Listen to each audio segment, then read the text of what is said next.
Hello students, welcome to my online prep. Today we will start with chapter 12 of LRB module, Letter of Credit. Let's see what all will you learn in this unit.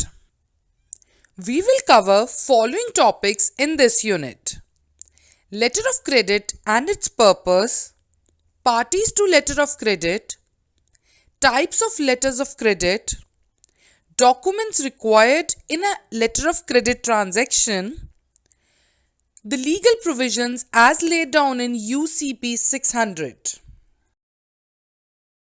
Let's start with our first topic by understanding what is a letter of credit. Students, a letter of credit is a document which guarantees the buyer the payment to the seller. This document is issued by the banks for ensuring the timely and full payment to the seller.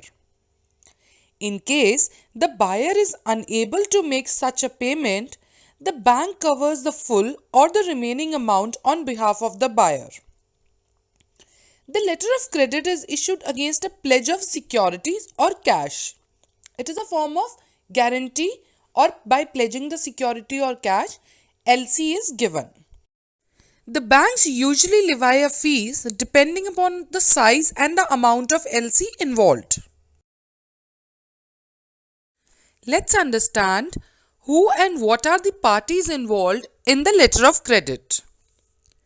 There are 7 parties involved in this process. The applicant, who is the buyer, importer or the opener. He is basically a person who is applying to the bank to open a letter of credit. He would be either purchasing goods or availing services for which payment has to be made. The second party obviously would be the issuing bank. The bank will open the letter of credit on the request of the applicant buyer. The third party is the beneficiary, exporter or seller. The seller is the person who is entitled to receive the benefit under the letter of credit. Basically, the letter of credit will give a right to receive payment to the seller or to draw bills and receive payment as per the terms mentioned in the letter of credit. The next set of parties will include the following 4 parties: advising bank or the notifying bank. The bank in this case is the beneficiary or the exporter's country through which the letter of credit is advised to the beneficiary. The other class would be the negotiating bank or the nominated bank, or the bank which is paying the amount. Sixth would be the confirming bank. The advising bank is only required to advise the credit to the beneficiary. Last but not the least would be the reimbursing bank. The bank which is appointed by the issuing bank to make reimbursement to the negotiating paying or the confirming bank. Before going further with other categories of letters of credit, let's understand what is the process involved in the letter of credit transaction. There are total 8 steps involved in the whole process. First of all, the process will start with the initiation of a sale transaction between a buyer and a seller, known as the exporter and the importer. Step 2. The importer will make an application in the form of letter of credit to the issuing bank. Step number 3. The issuing bank will issue a letter of credit to the advising bank. The advising bank, as step number 4, will issue a letter of credit in the form of advising LC to the exporter. The exporter will send the shipment to the importer as agreed part of sale transaction between them. Step number 6 will consist of, after sending the shipment, the exporter will give the documents to the advising bank. The advising bank, on receipt of the documents from the exporter, will send the documents to the issuing bank. Once the issuing bank has received these documents, then it will release the documents so received to the importer. Now we will understand what are the different types of letter of credit and what are the steps involved in this whole process. Students, we will make you understand about 9 different types of letters of credit used in the business. The acceptance credits. The bills which is payable after an agreed period of time. For example, bills being the usance bills are part of acceptance credits. In this letter of credit, the usance bills can be drawn in an acceptance credit or on the basis of the time credit. Second category of letter of credit would be the irrevocable letter of credit. In this case, the bill can neither be amended nor it can be cancelled without the consent of the beneficiary. The issuing or the opening bank is bound by the commitment given in the credit. The third category is the confirmed letter of credits. Under this letter of credit, a guarantee is given to a borrower from the second bank in addition to the first letter of credit. The confirmed letter decreases the risk of default for the seller because the guarantee is involved, and by doing so, the confirmed letter given by the second bank promises to pay the seller if the first bank fails to do so. Let's continue with other types of letters of credit. The letter of credit with recourse and without recourse credits. The recourse letter of credit means the negotiating bank can make the exporter liable in case of any default in payment by the opening bank or the importer. However, under without recourse letter of credit, the negotiating bank has no recourse to the exporter. The Reserve Bank of India prohibits the banks to accept any inland bill drawn without recourse for negotiation. The fifth category of the letter of credit is the transferable letter of credits. Under this category, the beneficiary can transfer the right to the third parties.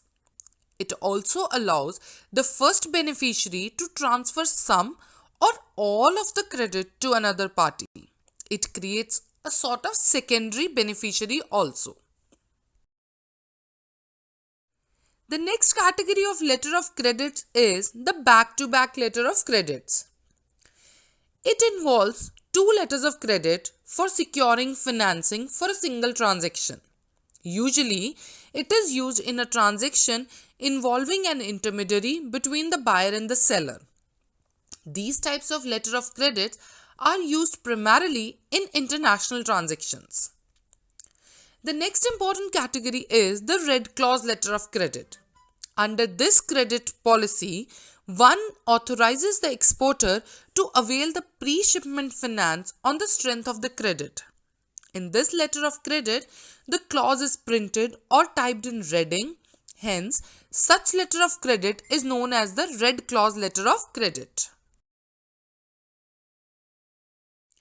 The next category is the green clause letter of credit. In this type of letter of credit, the terms are mentioned in the green ink. So this letter of credit is known as the green clause letter of credit.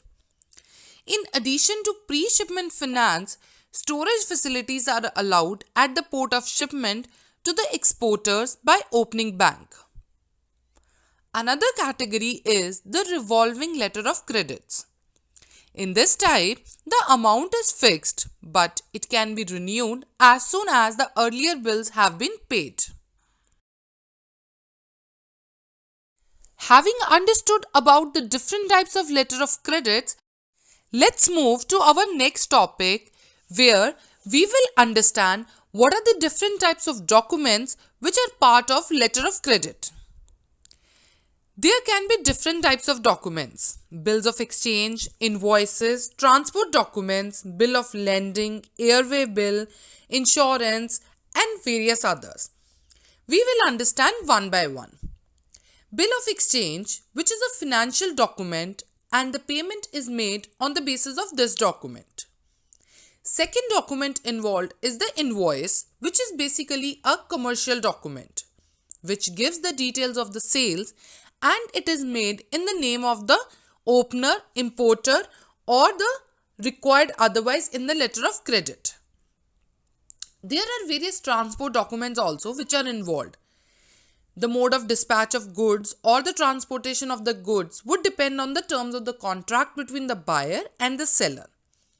And the same terms are incorporated in the letter of credit as well.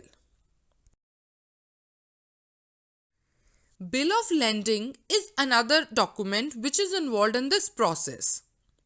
It is basically a document which is a title to the goods, that is, the representatives of the goods and the holder of the same is entitled to get possession of the goods.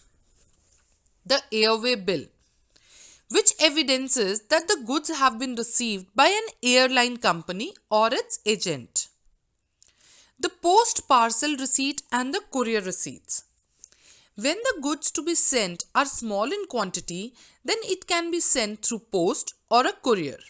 The document issued by the postal department or the courier are similar in nature to the airway bill.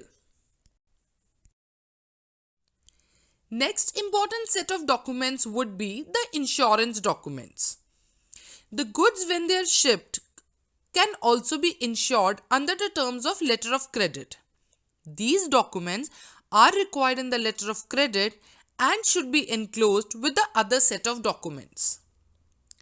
Apart from these, there are other type of documents which may or may not be part of letter of credit depending upon case to case. These may include certificate of origin, certificate of weight, or quality or analysis. Sometimes the health authority certificate are also part of this letter of credit. Now we will touch upon our next very important topic, legal provisions of Uniform Customs and Practice for Documentary Credit, which is commonly called as UCP 600. This standard was issued and approved by ICC Banking Commission while releasing its new rules on documentary credits on 25th of October 2006. This standard came into effect on 1st of July 2007. The following changes were part of this standard. A reduction in the number of articles from 49 to 39. Prior to this, there was UCP 500 which was in practice. The new articles on definitions and interpretations to provide more clarity and precision in the rule was also incorporated in the new standard. The replacement of the phrase reasonable time for acceptance or refusal of documents by a definite period of 5 banking days was also included as an important clause. Various other new provisions allowing the discounting of deferred payment credit was also included. A definitive description of negotiation as purchase of drafts of document was also mentioned and highlighted. This brings us to the end of this unit. Keep learning with us. Thank you.